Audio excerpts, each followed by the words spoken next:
بلوگر جوان توجیک منیژه امیدالله شام 28 نوامبر سال 2023 با نشر یک ویدیو در صفحه‌اش در اینستاگرام تحت عنوان تنظیم انانه به منفعت ما و شماست سبب به کمیته دین و تنظیم و رسم و آیین دعوت شدنش را شرح داد و اعتراف کرد که در حقیقت در توی عروسی خواهرش به خطاگی راه داده است. منیژه در این ویدیو میگوید: سلام دوستان عزیز، چخیلی که دیدستین یک دو روز اخیر نشری نواری توی خواهر مرا چخیلی مدت توی شمشیر موندیم و پول جمع کردیم. بعد همین نوارها مرا متخصصین سوهای دین و تنظیم انانه دعوت کردن، با ما هم صحبت شدن، فهموندن، حتی پروتکل هم کردن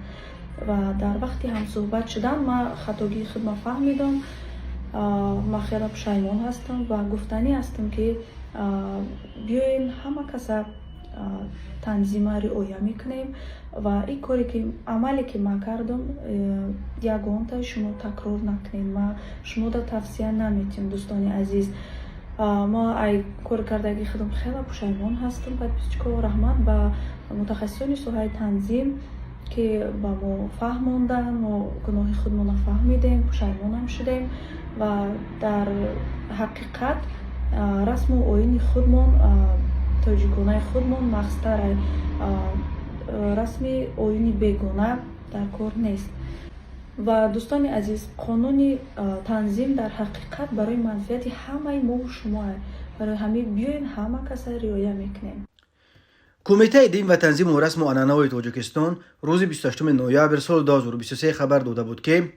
منیژه امیدالله بلوگر جوان توجیک برای تبلیغ یک انانه برای مردم ما بیگانه در توی خویشاوندانشان به مقامات دعوت کرده با صحبت گذراندند. اخیراً در یک ویدیویی که در اینترنت نشر میشد دیده میشد که خویشاوندان طرف عروس در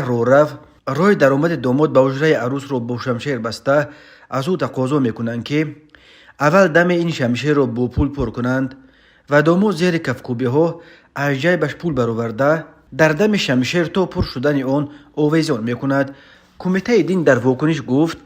اخیراً توسط شبکه‌های اجتماعی نوار پهن گردید که در آن شهروند نظر و منیژه در مراسم خانه‌دارشوی یکی از پیوندانش با استفاده از اصولهای برای فرهنگ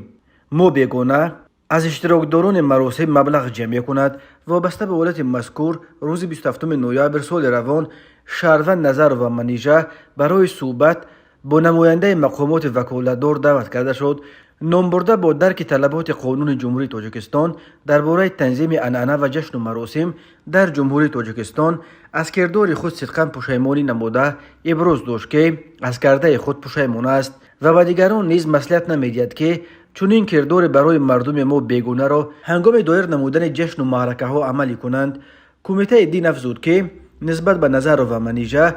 در دایره طلبات قانون جمهوری تاجیکستان درباره تنظیم انانه و جشن و مراسم در جمهوری تاجیکستان چاره‌های ضروری اندیشیده می شود. خود منیژه امیدالله که در شبکه‌های اجتماعی خیلی فعال است تا حال به خبر کمیته دین واکنش نکرده است و معلوم نیست که آیا او در حقیقت اظهار پشیمانی کرده است. این هم معلوم نیست که آیا بر اساس قانون تنظیم چه جزایی را نسبت به او روا خواهند دید. کودکس حقوق ویرانکنی ماموری تاجیکستان برای ویران کردن قانون تنظیم همچون جزا جریمه های انگفتی را که از 3400 سومانی سر می شود پیش بینی کرده است، ولی این جریمه ها اساساً برای دعوت شماره بیش از 140 یا 150 میمون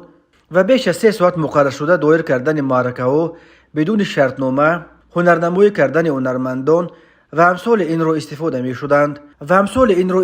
شدند تا کنون درباره یگان مورد مجازات شهروندان برای استفاده از انانه های برای مردم تاجیک بیگانه خبری به دست نرسیده است. منیژه امیدالله برخی از عکس و ویدیوهای از توی خویشاوندانش را در صفحه‌های خود نگاه داشته است،